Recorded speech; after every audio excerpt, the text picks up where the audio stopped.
The United States and China held a 4-hour meeting on Wednesday to narrow down differences on two most contentious issues, dealing with North Korea's nuclear weapons program and the South China Sea dispute. However, the meeting ended with the two sides reaffirming their original respective stances. For more, let's turn to our Connie Kim.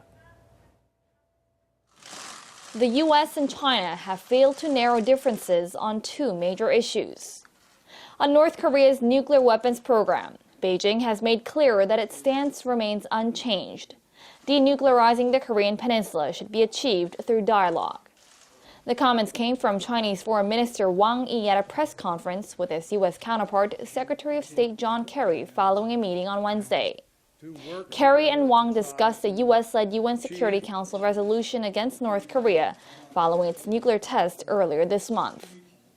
Kerry said the resolution could limit goods and services exchanges between Beijing and Pyongyang. Wang agreed on the need for sanctions on North Korea, but opposed to the idea of new ones, saying sanctions are not an end in themselves. We must point out that the new resolution is not aiming to provoke tensions and destabilize the Korean peninsula. China, a veto-wielding permanent member of the UN Security Council, has long been against heavy sanctions on its longtime ally. Kerry, however, pressed China for a shift in stance regarding the UN Security Council resolution.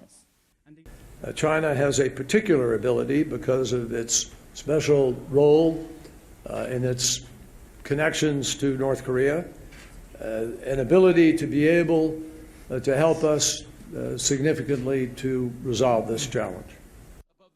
Another key issue Washington and Beijing remained divided on was the South China Sea dispute. Kerry called on China to stop claiming sovereignty and constructing artificial islands and airstrips in the disputed waters. Beijing, on its side, claimed the South China Sea has been Beijing's territory since ancient times, and thus it has a right to safeguard its territorial sovereignty. Some experts say Kerry's visit to China has only reaffirmed the two countries' gap, leading to escalating tensions between the two superpowers. Connie Kim, Arirang News.